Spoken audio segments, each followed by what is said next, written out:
Good afternoon, everyone, and welcome to this Fleet News webinar looking at workplace and public charging innovations and solutions, which is being sponsored by Octopus Electroverse for Business. Our panel of experts will discuss how fleet decision makers can harness the power of innovation in the charging environment to unlock greater flexibility, efficiency, and value.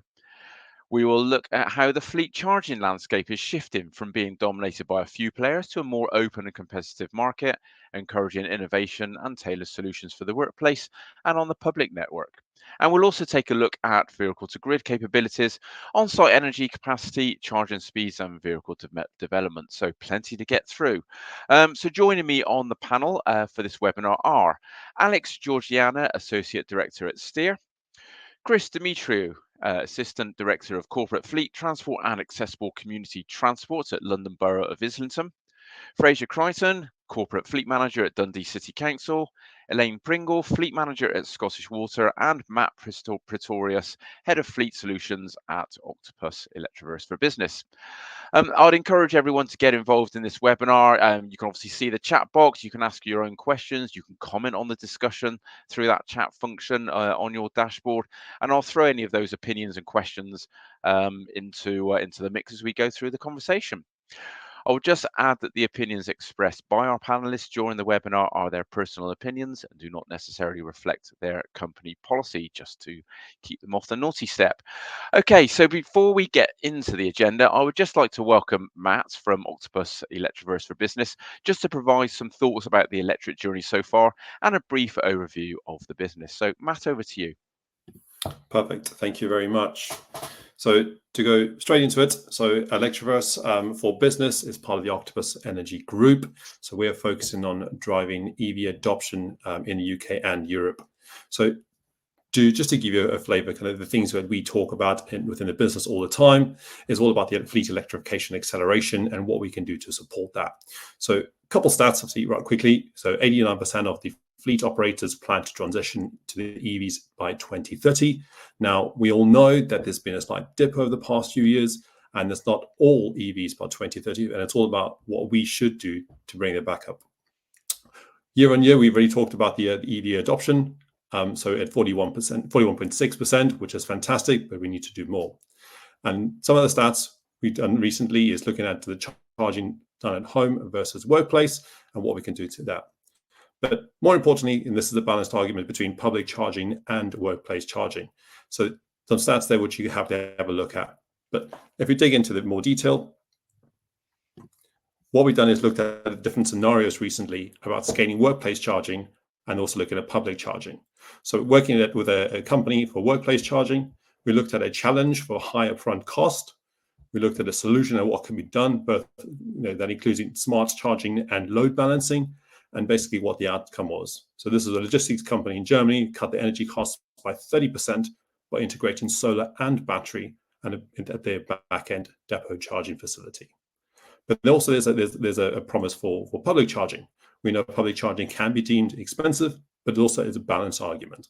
So we have a challenge, the driver's wasting time, basically just wasting time whilst public charging, and then also what the solution is. So looking at real-time availability, tracking access to the wide charging network, and balancing that there. So potentially they could charge whilst at lunch, for instance.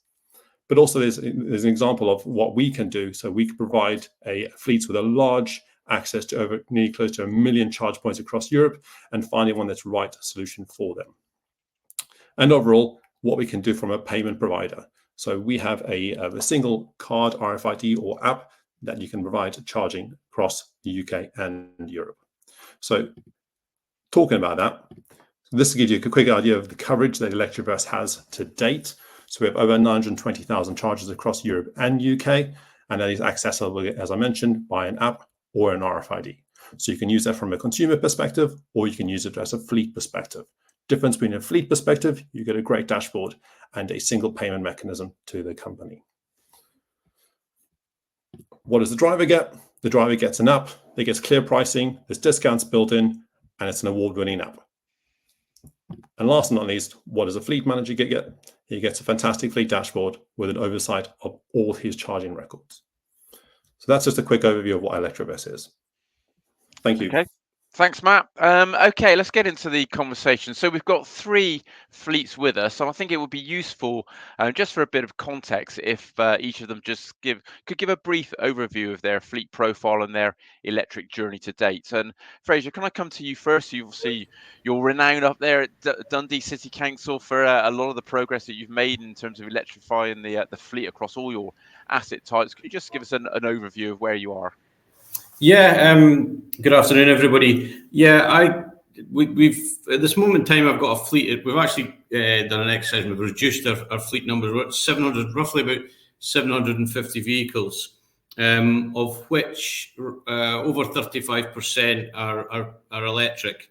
I think a key thing to explain where I'm going to go to here is that the corporate fleet is under city development in Dundee. So when I talk about the journey transition to EVs, I'm not just doing it. I've ended up not just doing it for my fleet. I've done it in a holistically on a city basis. So I've put in private and public infrastructure, and also over the last, to understand that it's been 14 years. That's why I've got grey hairs. It's been 14 years I've been doing this. So I have kind of gone down the road, and I think we're going to be talking about this of renewable energies, charging infrastructure, and the vehicles as well. So it's a very broad view of actually what the governments are looking for, which is how do you completely transition? And as we all know, they've got some very challenging targets. Absolutely. And Chris, so almost the opposite end of the country, down in London, if I can come to you. Yeah, hi everyone. I haven't got as many vehicles as Fraser has in Dundee, but we're only 6 square miles and we've got 550 vehicles. I can imagine, like Fraser, they're all shapes and sizes, from your cars, your vans, your tippers, your sweepers, your buses, your refuse collection vehicles. In terms of our e-journey or electrification journey, we started 20 odd years ago, really. So we've had different iterations of electric vehicles up to this point, but really we started all guns blazing in terms of trying to electrify the fleet from 2019. Like many other local authorities, we declared a climate emergency, and then maybe unlike some local authorities, we're taking climate change, decarbonisation of not only vehicles but of buildings, our estates really seriously. We've got around 135 electric vehicles at the moment. Again, all sorts of electric types of vehicles on the fleet. We've got over 160 sockets at different council sites, and that's AC and DC. We've got the first megawatt charger here as well, which is a bi-directional charger, which we'll probably get to later on in this conversation. But yeah, our aspirations are trying to get all of the fleet electrified by 2030. Though, again, maybe like Fraser said earlier, we're trying to reduce the fleet where we can as well. So if we can reduce it, great. We've also got other types of transport available on the fleet, including e-bikes and e-cargo bikes. So yeah, about 25% of the fleet is electric now, but yeah, a lot more to go. Okay, thanks for that. And then back up to Scotland with Elaine. Perfect, thank you. So we're sitting just now probably with about 1,500 assets on our fleet, and all of our car fleet is now fully electric, which is great. That was a public sector target by 2025, so we achieved that early. And we've probably got about 180 electric vans on the fleet as well. So we've done a lot of focus on our private charging infrastructure. So we've got 300 of our sites that have got chargers to support both the cars and the vans.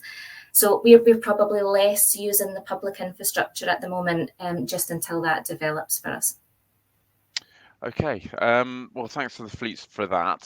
So there's more than 100 charge point operators in the UK, incredibly, national and regional, many of which offer a combination of work, home and public charging solutions.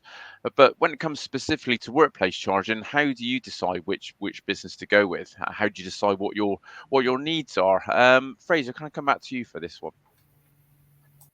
Yeah, this is an exceptionally good question, by the way, because the changes over time of different companies and the technology changing all the time have made it quite difficult to make that decision of which one and which business to go to and what solution to go to. But I think there's a number of players that have been in the sector for quite a while, and I'm not going to name them because obviously there are other ones out there. But the ones that have been here long, one of the decisions that I always think you've got to make when you're making these decisions on what infrastructure you've got to go is understand that this is a partnership. It's a partner. You've got to create a partnership between the CPO and, for me, a local authority, and to understand that even though you've got a concept of what you think you're going to start with, as you develop your actual project, there's definite changes, and with more data coming through and information from the CPOs, you've got to adapt your whole strategy going forward for solutions. So the key to it is making sure that whoever you go with, that they're working together and understand that it might not be exactly what you thought you were going to get from when you started. You've got to understand your operations. You've got to understand what your vehicle's capabilities are. You've got to understand what the charging capabilities are, and fix that all together, let alone talking about where you're going to do this charging. I mean, it's essential. Are you going to integrate home charging, etc.? There's so many variables. But ultimately, you've got to trust them. You've got to make sure that the company that you're looking to deal with has, I would say, financial backing. Because what we've seen over the last few years is a kind of a drop-off of some of the players in this area. You've also got to look at crucial things like service and maintenance of whatever you put in place, have to make sure that it works, or there's no point really having it. And you can imagine the operational issues if it doesn't work. So I've always kind of gone for a more turnkey solution where I don't want to have all different CPOs. So I've tried to centralize it into a couple because I think obviously that's easier. But you've really got to do a lot of due diligence before making those decisions. Mm-hmm. And Chris, so if I come to you, and in terms of your priorities when you're looking for everything Fraser just said, absolutely spot on. I'm not massively fond of local authority procurement or bureaucracy, but in the case of choosing a CPO, I am. So when we went to tender maybe 5 or 6 years ago for when we were doing our initial works here, there was only a few sort of players in that market, and because of how our procurement works, we chose a local supplier, a local installer.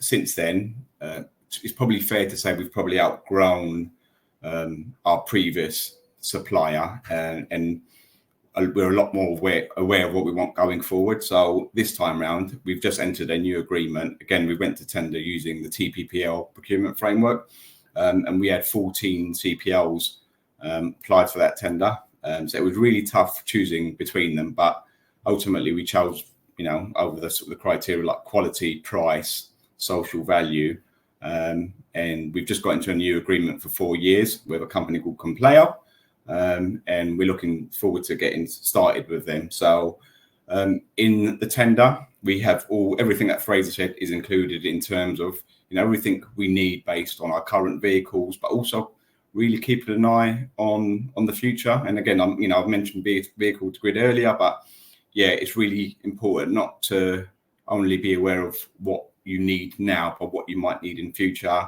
And also the other sort of caveats that they do the home installs as well, so they can cover pretty much all bases, and that's what we put in the tender.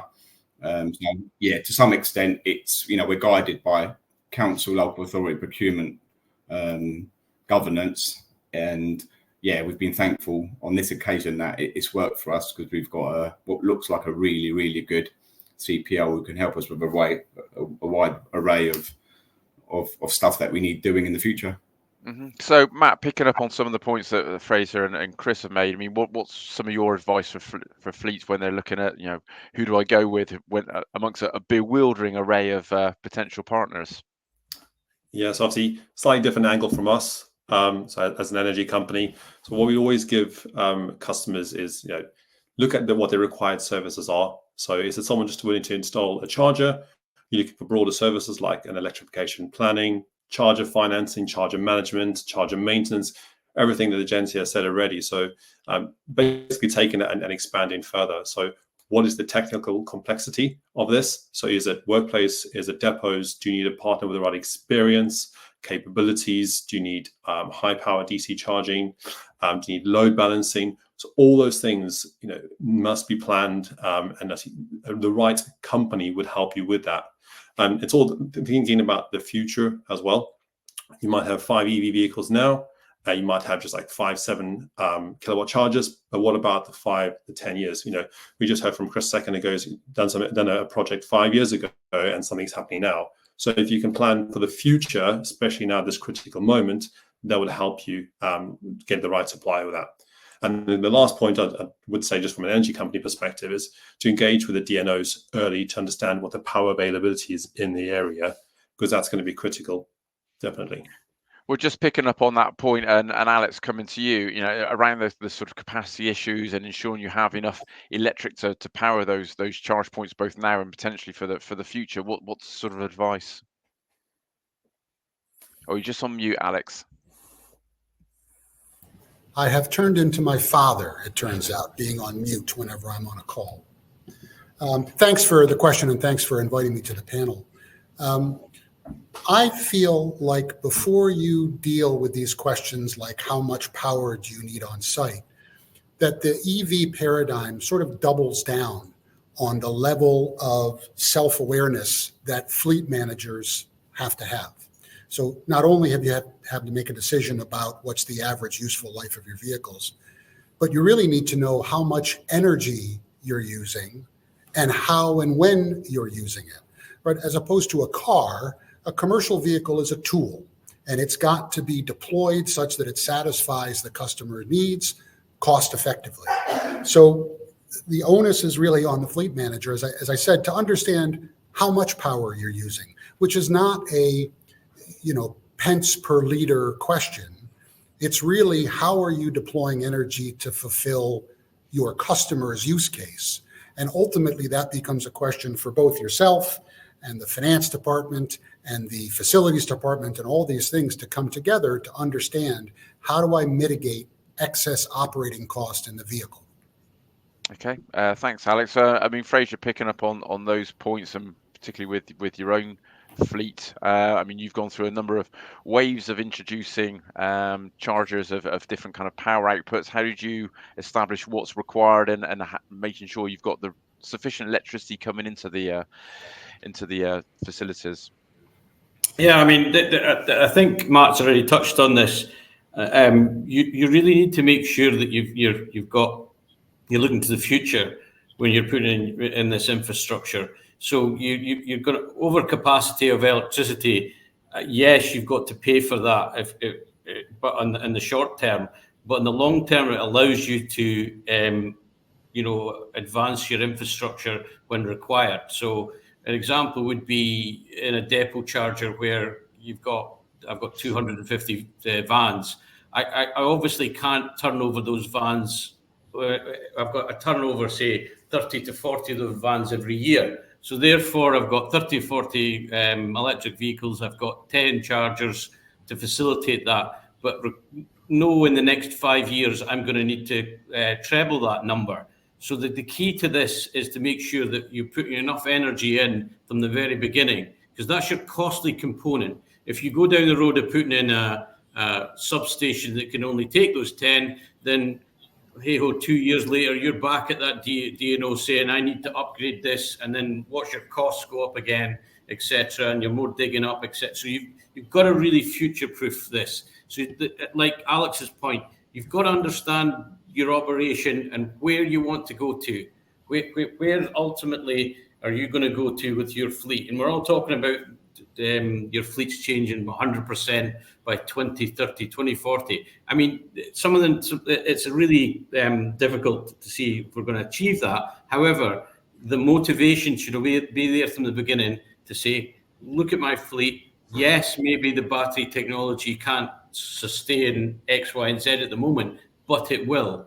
So what energy do I need? And that energy piece, and anybody knows me, I'm all about the renewable energy piece as well, which is it can't be sustainable just to keep taking all this stuff from the grid. We've got to start thinking out of the box and start thinking that these vehicles are actually energy sources on four wheels, as Chris is going to touch on, which is your vehicle to grid. This is not the same. We're not just moving from a vehicle that is petrol, diesel to another vehicle that's another way. There's an ability to move this energy about. So you've got to and that's a big message to get out to people, because people are still grappling with this thing, should I buy an EV, let alone understanding the much bigger piece that's here. But I think once we start getting more buy-in on this, people will more understand that the energy piece is huge. Mm-hmm. Yeah, absolutely. Matt, you sort of started us on that journey talking about the DNOs. So if you've got sort of further thoughts, please bring them in. But also, I noticed Amanda Westwood posted in the chat about not the fleet manager, but third person within the business to try and complete an EV strategy, and what sort of advice you might have for her as well. No, definitely. I mean, we will be expanding our website in the coming months to exactly do that, to give information and to display information that could help anyone with this fleet transition. So definitely look out for that. And happily, we can help that going forward.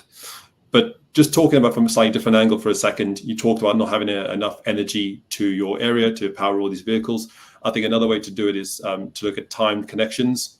So when you have a fleet of 100 vehicles coming and they all need to charge overnight, it's prioritizing which ones are going to go first in the morning, and to have a system that can power the vehicles. The ones that need to go first need to obviously power up first, and obviously the second and third. So that help you kind of split the constraint, rather than just all plugging vehicles in at 5 o'clock and then trying to pump all the energy straight into 100 vehicles. It's about those time connections, and there are companies out there that are bringing that innovation through that can definitely help. I mean, there is a lot of innovation coming, just in terms of the way that and exists right now. And Fraser touched on the sustainability side of things. There are options clearly that fleets are using to support their workplace charging solutions, whether it's battery storage operations, whether it's vehicle to grid, whether it's solar powered charging solutions. And I know Chris and Fraser are both using various elements. So Chris, can I come to you first and talk about some of the things that are supporting you in that transition journey? Yeah, so I'm doing a lot of pitching at shows and events about how we should be as an industry using the assets we've got, whether it's infrastructure or vehicles, as energy. So that energy that we've paid a lot of money for, so we paid over £1 million for a new high voltage substation. We've got that energy now. So for me, that's a commodity. How do we use that energy? We've calculated we'll have over 20 megawatt hours of energy sitting in our vehicles in this depot that I'm in, once we've electrified all of the vehicles. And these are big vehicles, these are big HGVs, RCVs with 200, 300 kilowatt hour batteries. So it's a crime for me if we don't use that energy. So we want this building to be a microgrid. We've completely decarbonized this building anyway. So we've got solar PVs on the roof. What we haven't got is battery storage, just because we haven't got the space. However, if our vehicles can be that storage, then fantastic. So yeah, our aim is to try and use the assets, use that energy that we've got as a commodity. Could we generate any surplus energy and trade it back to the grid? So these are all the things that we're talking about here in Islington. So I think just having EVs and infrastructure is not enough. It's that next phase and how we use this energy. And I think we've got that energy solution right under our noses, especially as fleet operators, where under our operators license conditions, these big vehicles have to live somewhere overnight or for long periods of the day. So they will be sitting here. How do we use it? So I think for me, it's a bit of a plea, Stephen, and everyone else on this call and those listening, is how can we push OEMs to help this transition to make their vehicles V2G, V2X enabled. So that's probably the first thing. We run out of power really quickly here. So initially we had 1250 kVA here. We had half a dozen vehicles. It was fine charging them up. Suddenly more vehicles got through the door, or EVs got through the door. We couldn't charge them. So it took us such a long time to get that new high voltage substation in place, 3.5 years. So it was really painful. Every site we've looked to put chargers in, there's never been enough power. So we've always had to go to the DNO. We've always had a new, a bit of a substation, a new meter installed. and it is costly, but again, it's the right thing to do. We've got now 3.5 megawatts power here. I think we asked for 7 megawatts initially, back 6-7 years ago. So we were quite lucky just to have the 3.5 megawatts. I think if my adjoining boroughs, Hackney or Haringey, asked for that sort of power now, I don't think they'd get it, to be honest. But yeah, it's like Matt said, it's how we use that energy, and there's no intention to charge 200 vehicles one day here at the same time. And it's we've got to smart, intelligent charge these vehicles, which we're not really doing at the moment because we don't really need to. But again, something that we're really mindful of when we do have all the fleet here electrified. Mm-hmm. And throwing that question back to you, Fraser, around the sustainability, and I know you do quite a bit with solar charging as well. Say thanks, Chris. This is a good therapy session for me listening to you. I'm sitting there listening, going, "Oh my God, this is my world." I'll be pretty simple about this. It's quite easy for me to talk about why we need to look at the sustainable piece, etc.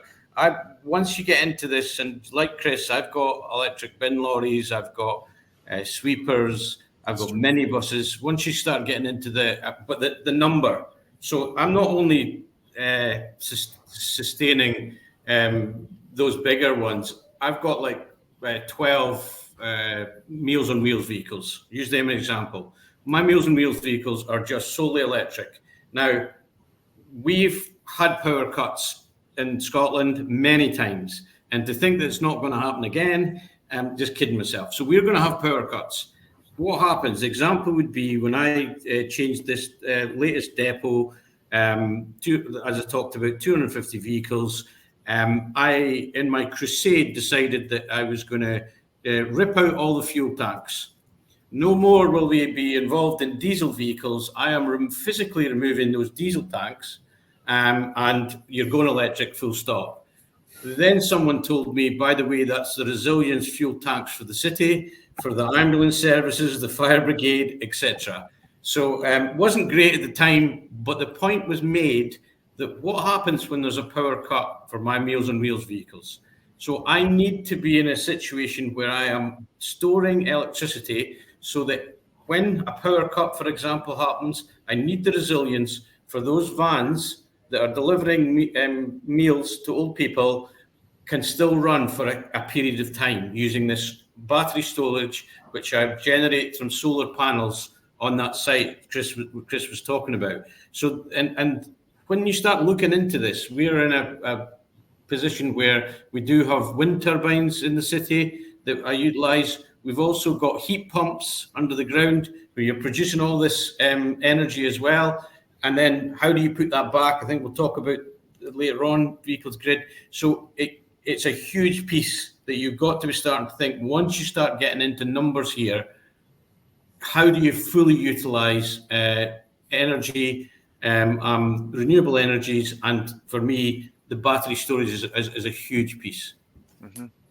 I mean, Matt, what further advice do you have around that in terms of the sort of things that fleets can be considering? See, Chris and Fraser, you bring up the really notable points. So not to kind of go over that, you guys have a fantastic experience. My kind of reality is I have a heat pump, I have solar, I have batteries at home, and that is my extent of my fleet, let's call it that. But from a fleet recommendation is to go back to the core, as to look at the tariffs that your energy company are giving you.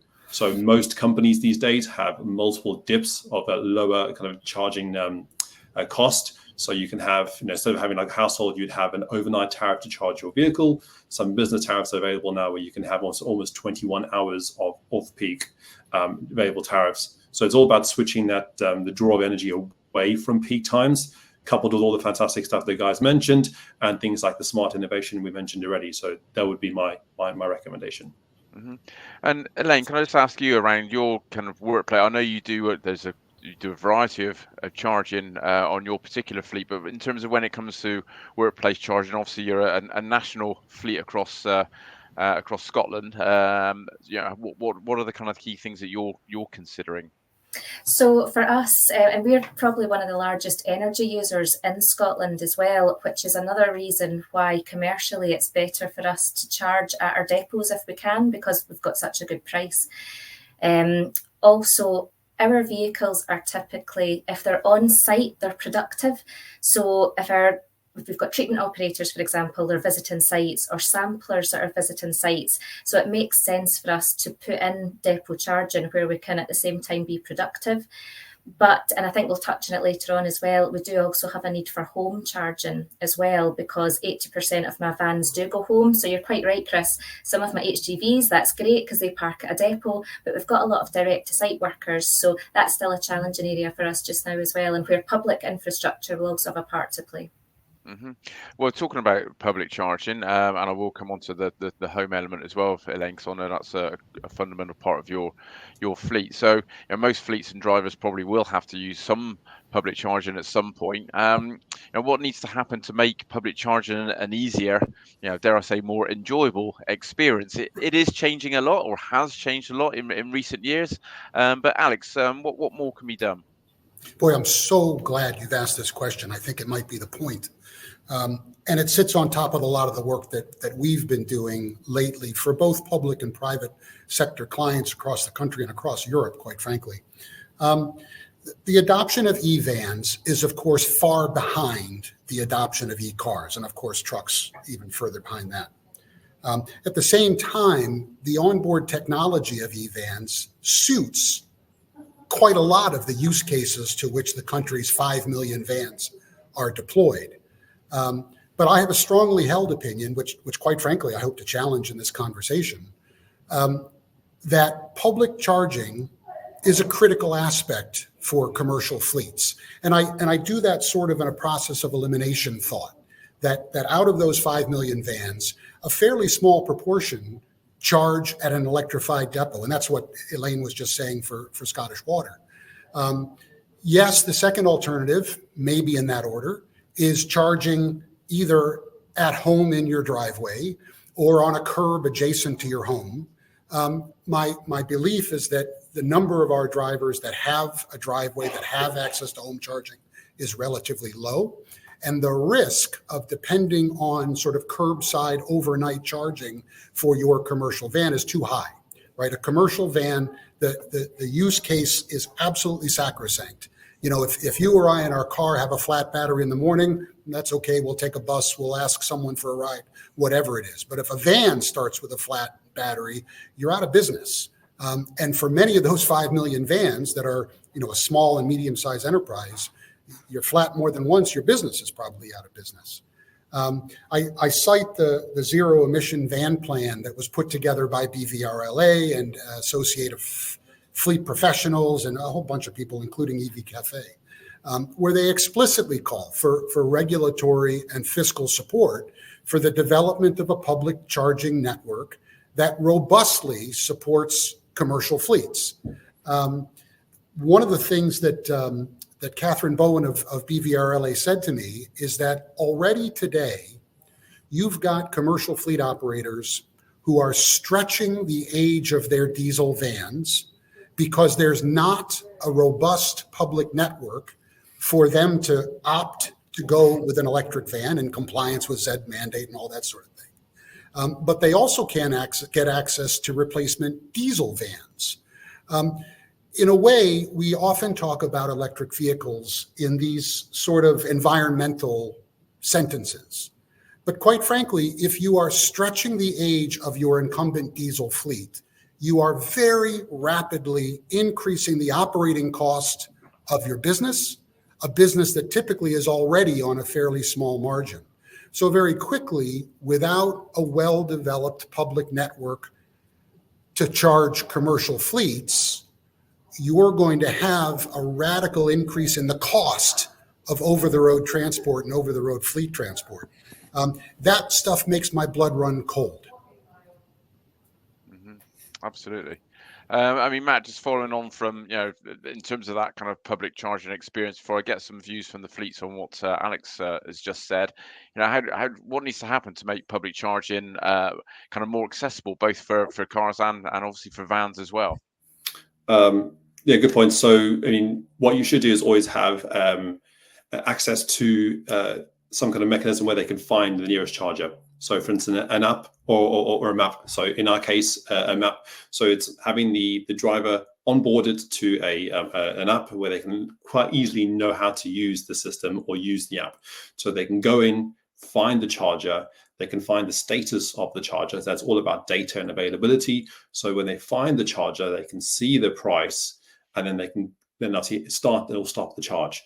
But also we know that hardware over the past few years has changed so much. First, you could have no access to tap and start the charge. So you have to do it remotely, and now you have a tap start. So it's having access to both those mechanisms. So you can go into an app, you can start the charger, and the charge session starts. Or if there's no kind of availability on the hardware to start the charger, is having something physical to start that. So again, having like an RFID card. So having that all in the driver's wallet, so knowing where to find the charger, knowing how to start the charge, to just minimize all that downtime, the dwell time is, I think, is key. And once you do that, then it makes the whole seamless process of public charging. Obviously add all the stuff that Alex mentioned. I think that's kind of the way to go forward. Elaine? Just to build on that point Matt made, I think it's about making it as easy as possible, and we are seeing a shift now. So obviously in Scotland we had the Charge Place Scotland network, so that was a card you could use at all the public charging stations. I think for me, we're now starting to see some of the fuel cards bring that out where they've got multi-provider. So rather than having multiple apps and wondering which app you're going to have to use, keeping them topped up from a fleet perspective just wasn't manageable. So I think that's a big development that'll start to help fleets with public charging. And Fraser, can I ask you around the public charging? I mean, obviously within Dundee, you're playing a role within making sure you have accessible public charging that's suitable for a range of assets. So, talk a little bit around your experiences. Yeah, I'm going to go back to the same theme that I did before, which is there are many, and I can only obviously talk from not just Dundee from a Scottish perspective, is there are a lot of infrastructure that has been put in and subsidised by the Scottish Government. We have infrastructure all over Scotland. The point is that does that infrastructure still work? Because what is putting off a transition is the classic case of you might have a card that works, Elaine, as you know, they'll turn up to the charger, but if the actual physical charger doesn't work, then there's no point you being there. And that doesn't take long for people to lose confidence. If you've got a small business in a van, like Alex was talking about, and you turn up with a charger twice and it doesn't work, then you're just about to say, I cannot run my business with the fact that I don't even know whether the infrastructure, I know it's there, but it's not working. So on that piece, the country needs to start looking at service engineers. They need to have people on the ground in locations. So I've got, to put in the context of Dundee, I have got two engineers that in Dundee. They live in Dundee, and that's all they do. They do Dundee's and the surrounding areas infrastructure on a day-to-day basis. I've got some of my infrastructure that supports Ember Coaches, a coach company. I've got that on 1 hour downtime. I obviously, if you don't have a coach running, that business is not going to last long. So you need to start banging the drum about this maintenance and service provision. It's key. Yes, we need more infrastructure. And yes, Alex, we need more public infrastructure. But it needs the stuff that we've got on the ground now needs to work along with the stuff coming. Absolutely. I mean, just sort of picking up a couple of points in the chat, Matt Dale talks about Aegis Energy launching dedicated ELCV and truck charging hubs in the coming months.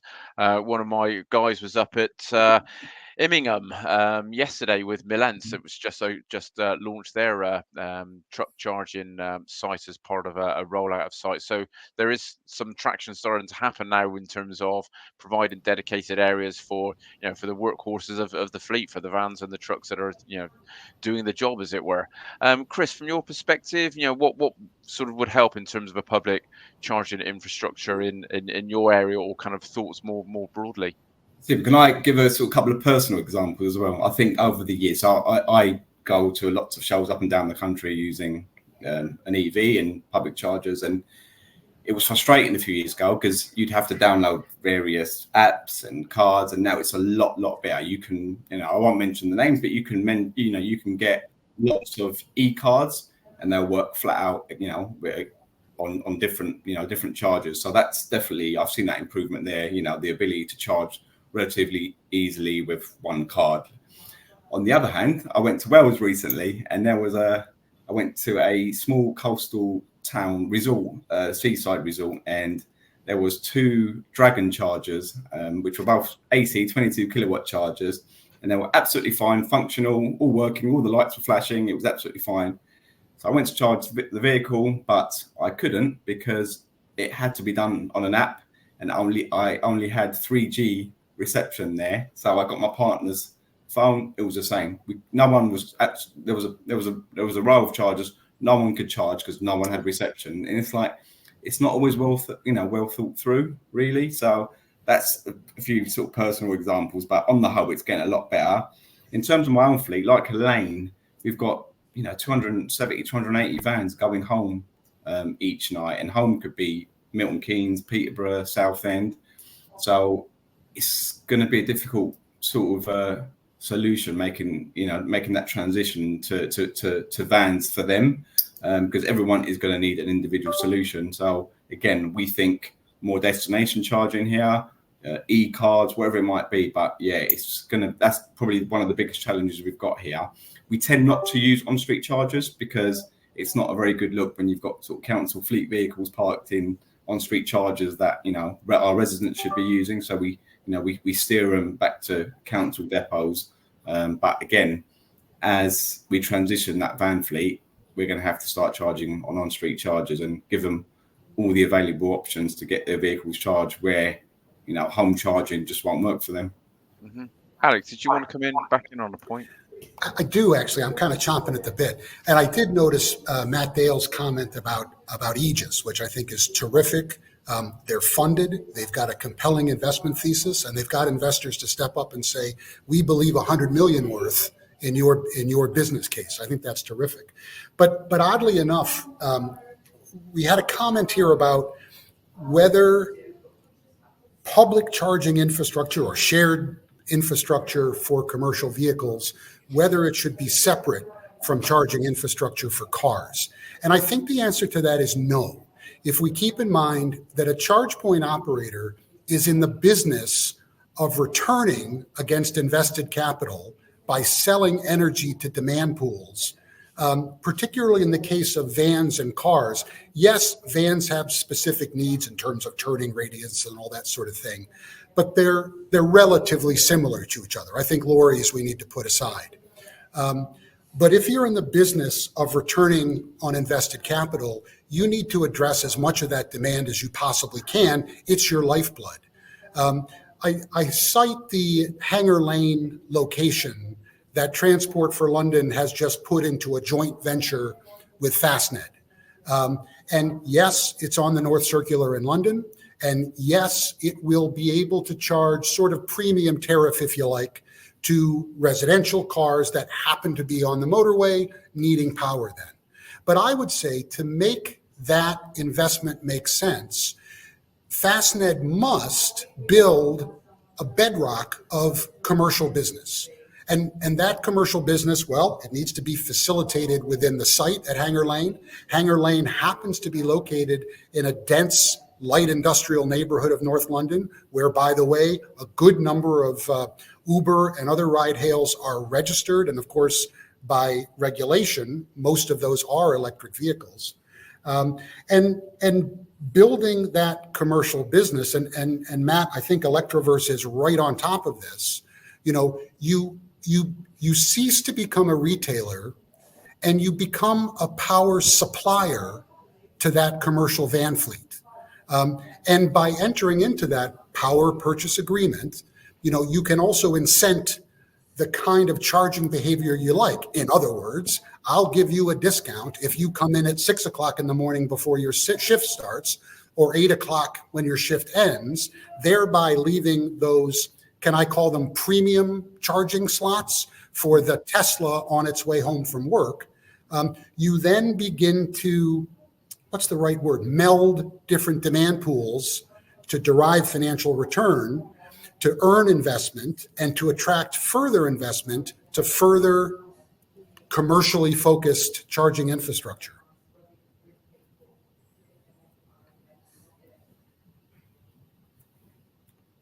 No, we've lost you, Stephen. We've lost you.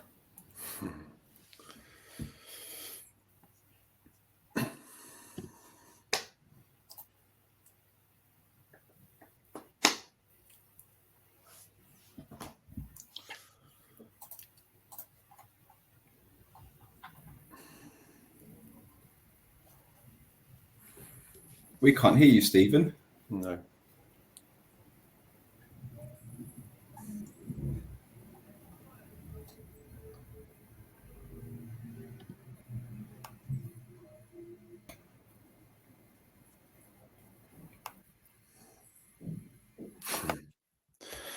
Fine. So whilst Stephen talks about that, so points from us, just to kind of add on to the stuff Alex said. So, everything that's happening is fantastic, but I think it's about having access to data. So you talked about the launch of the Mylance yesterday. You talked about Aegis as well coming on board, but it's how to get all that information into one source. So we, to wrap our own brand, Electroverse is building on the existing app where you have all the charging locations. So what you will start to see is, can I charge at this charger? Is it fit for a van? Is it fit for an EHGV? Does that EHGV have the amenities that I need? Is there a bathroom? Is there a shower room? All those kind of things. And it's having that power of source within your hand is the key. But on top of that, you guys mentioned about, turning up to a Wells charger point and it not being broken, but also then it might be occupied. And again, having that source of data. So is there the charge available? Can I charge on that? Is it broken? When last was it used? And that all comes back to the power of an app in your hand.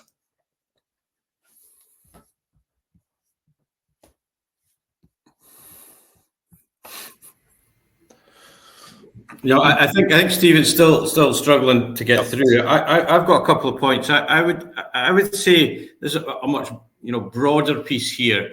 And you're listening to you, Alex, talking about all this technology investment and UPAT, all this, and Matt, all this investment that's going in.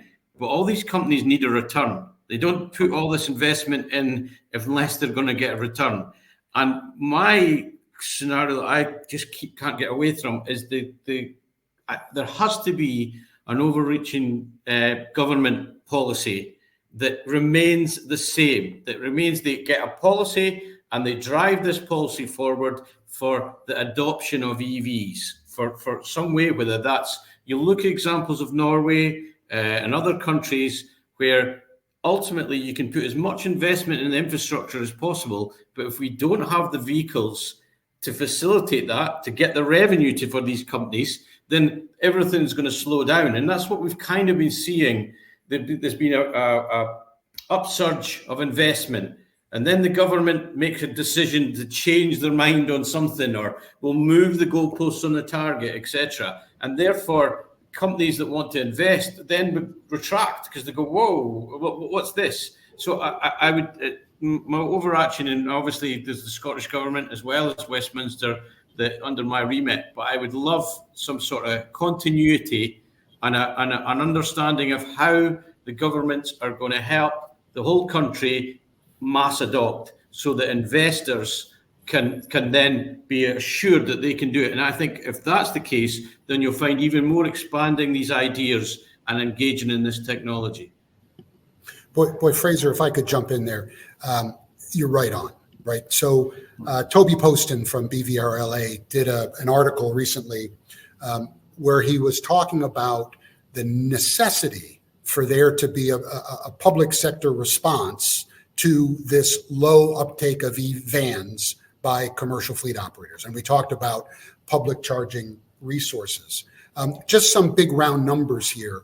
A lot of the conversation is about the charging of electric cars. But we do a little analysis that says, vans and trucks are about 15% of the car park. They do 25% of the miles. They probably consume half of the nation's energy and road transport. And we see an impasse here between commercial van operators who are not opposed to going electric, but they can't go electric until they see that public charging infrastructure. At the same time, the investors can't invest because they can't see a compelling demand case for that market that they're going to sell to. And yes, there is a need for fiscal policy, I'm sure. I'm less focused on that. There really is an information gap, right? There's an impasse where the supply can't demonstrate its demand. The demand can't demonstrate its demand, and therefore the supply can't validate. There's an investment committee that they have to go before and say, yes, we're going to get a 15% rate of return or whatever the number is. They can't do it. Some of the work that we're doing in the Southeast, or the public sector and transport for the Southeast, is engaging with local authorities to scope that demand, right down to trying to identify who the customers are so that we can present an investment case to a CPO to say, yes, I want to put 10 150 kilowatt chargers at this intersection because I see demand that validates my investment. That's the information gap that needs to be overcome. Am I back? Good. Hey, there you go. There's a relief. Okay. Thank you for carrying on without me. It's all very interesting sitting back here listening to you. Elaine, I wanted to bring you in on a point because some time ago now, Rob Anderson posted around the different costs of public charging and home charging. And, obviously you mentioned to get, as Chris, a lot of your vehicles do have to go home. How are you managing that situation? So, and again, there's very limited providers available in this space just now. So we do install home chargers. Alex touched on a good point as well. We hoped it would be higher, the number of people that were willing and able to put home chargers in, but the number of people that either have off-street parking or are willing to move their own car off to put their commercial vehicle in is quite low. However, once we overcome that for the vehicles that are able to, we've then working with an intermediary who engaged directly with the individual's energy company, and they effectively top up their bill so that the employee isn't out of pocket. And I think that bit works really well for us, being able to, and so that people aren't having to claim for effectively what would be mileage and top up their energy use. So that works really well for us. And I think that's an area that needs to grow. There's only one or two providers of that at the moment. And I think there's a lot of commercial fleets that will need that service. So a while back, Chris kind of put out a call to manufacturers around vehicle to grid and having developments in that particular area. But I mean, what does the panel feel? What would they like to see in terms of vehicle technology, in terms of BEV development? So, is it all about battery size, charging speeds, range, or the vehicle to grid elements that that Chris spoke about? Matt, if I come to you first, then Alex, and then we'll bring in the rest of the panel. Sorry, I'm going to be the one with no signal. Do you mind just repeating that for me? No problem. Yes, well, Chris had mentioned around vehicle to grid, a sort of challenge to the manufacturers to develop the technology that fleets want. But what would you like to see? Is it about battery size? Is it about charging speeds, or are there other elements of electric vehicle technology that manufacturers should be considering? Yeah, I mean, you're getting to a point now where most cars are turning to solid state batteries, where you can take a vehicle and add 20% range on that was previously, say, 400 miles. In a previous life, I worked at Mercedes, and some of the biggest cars are doing 400 miles. Add on a solid state battery, now you're talking well over 600 miles. But for a passenger car, I think that's way too much, really. But in a life of a commercial vehicle, I think that range is needed, certainly. And if you can take some of the great innovations that are coming from the cars at a quicker speed into the vans, but also consideration all the payload elements of it, I think that's going to be a big game changer. And I think that's where I want to see more done. Certainly, if you look at some of the registration figures over the past 6 months for cars versus vans, I think that there a lot needs to be done on the cars element. Oh, sorry, on the vans element. Mm-hmm. Alex. Yeah, thanks. I'm so pleased to work with a woman named Elaine Meskey, who's a colleague here at Steer and who's on the chat at the moment. As much as I'm absolutely fascinated by solid state batteries and an increase of energy density and range with little impact on the weight, I'm actually looking at this from the CPO's point of view. And for them, solid state doesn't mean that much because the vehicles are still using the same amount of energy. They're just recharging fewer times. I'm more focused on the advancing rate of charging speed in newer vehicles. And I think this is actually lagging a bit in the OEM's offer of e-vans. But fundamentally, the faster a vehicle can charge, the greater utilization the CPO can derive from their invested infrastructure, expensive infrastructure, I should say. The shorter the dwell time, the faster that customer gets through, the longer void with which to attract another customer to that piece of infrastructure, and raise the return on investment and lower the total amount of investment demanded. We clearly see charging speeds increasing. There is an article from CATL that talks about the Shenzhen Plus battery, and I'm sorry to use that accent. It's like the new Ford Taurus, whatever it is. But their charging speed starts to look at something like 400, 500 kilowatts in an hour. If you can get those vehicles through the charge point faster, you can increase rate of return, decrease total investment, and probably decrease price at the end of the day. Mm-hmm. Okay, Elaine, what would you like to see? What would help you speed up your transition from a technology point of view? So, range, speed of charge, so just what Matt and Alex said are definitely factors there, but our vehicles are typically dune vehicles. They're heavily converted, they need power, heavy payloads for a lot of the tools and equipment. So really, I need the payload really to increase.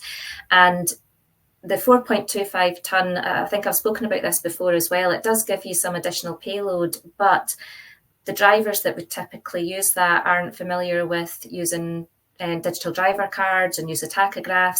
It just adds an extra layer of complexity. So whilst it helps that they don't necessarily have to go back to an operating centre, they're not O-licensed vehicles yet, it's an extra area around about driver's hours that I think most operators would do without. Mm-hmm. And Fraser, what's important for you in terms of vehicle technology?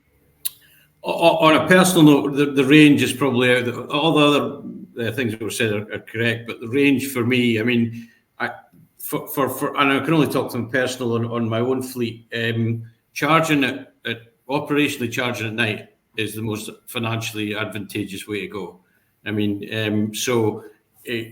For me, it doesn't really matter within reason how big that battery is and the time that it takes. I get what Alex's point is, but that's in a different sector. For me, put my van overnight, the guy turns up, it's charged slowly overnight, cheapest rate, therefore financially it's more viable, a better scenario than any other way to do it. So to have that range, so typically, I know I'm different, we're talking about distances, Dundee is 26 square miles. I've got the majority of my vehicles do basically 100 miles a week. Fixing houses, etc. Now that means in practice, I've got a van that can do 150 miles, and I needed to charge it up once a week.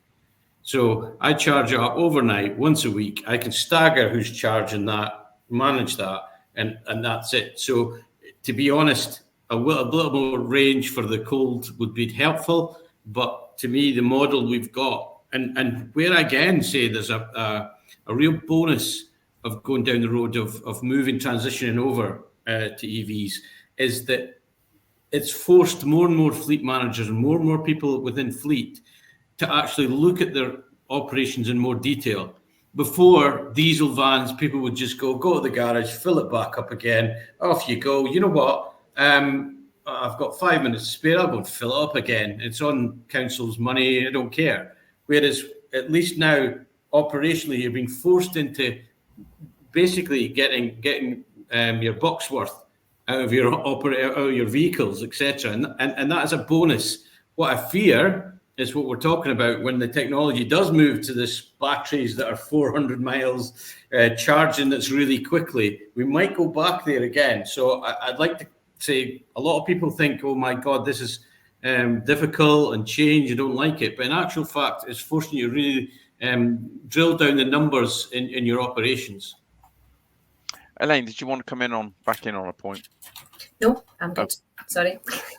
Chris, and for you, is it all about that vehicle to grid element, or is there there are other things? Yeah, I mean the V2G stuff is really important to us, especially here at the depot with our big vehicles. But Elaine was spot on regarding her comments with the 4.25 ton vans, which we have got exactly the same problems. We are buying them just because of the extra payload, but all the caveats that come with it is a nightmare, to be honest. Slightly different to what Alex said. I would love them solid state batteries that can do 500 miles and be charged in a few minutes, like Matt said, to go in vans first, because that's where we need to make that transition. And actually having a 500 range van makes that charging a little bit less of a problem, and we can get staff, to home and back. And the amount of times they need to charge might be less often, which means us not having to disrupt their day as often as we might do with a van now that's only doing 100 miles a day. So it just, every little helps, as the supermarket says. Absolutely. Okay, just before I sum up and finish off, Matt, any kind of final sort of thoughts or final pieces of advice for fleets going down this journey? Yes, that's slightly different from my angle. We've heard of all the great stuff happening, the fast pace of change, the innovation. We saw the EHGV announcement yesterday. So my kind of final point was to find a supplier that you trust and you believe in and speak to them. Most times that the information available online isn't always there. So you basically reach out to them, explore options, and most of the time there are multiple options that the supplier can help you with. And that's all down to the speed of change. Sometimes with marketing and online websites, all that thing can't keep up with the speed of change. Okay, thanks, Matt. Well, we've reached the end of today's Charging Innovations and Solutions webinar, sponsored by Octopus Electroverse for Business.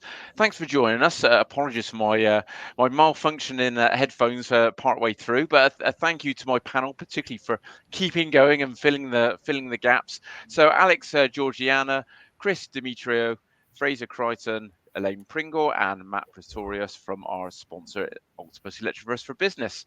You can listen again to this webinar via a link that we will email out to you within the next week. And obviously you can forward it on to anyone that you feel would benefit from hearing today's discussion. Thank you all for your time. I hope you found the webinar useful. Keep an eye out for the next Fleet News webinar, tackling salary sacrifice, on March the 20th. And of course, our regular Fleet News at 10 on the final Friday of the month. You can sign up for all of our webinars via the Fleet News website under the events tab. Enjoy the rest of your day.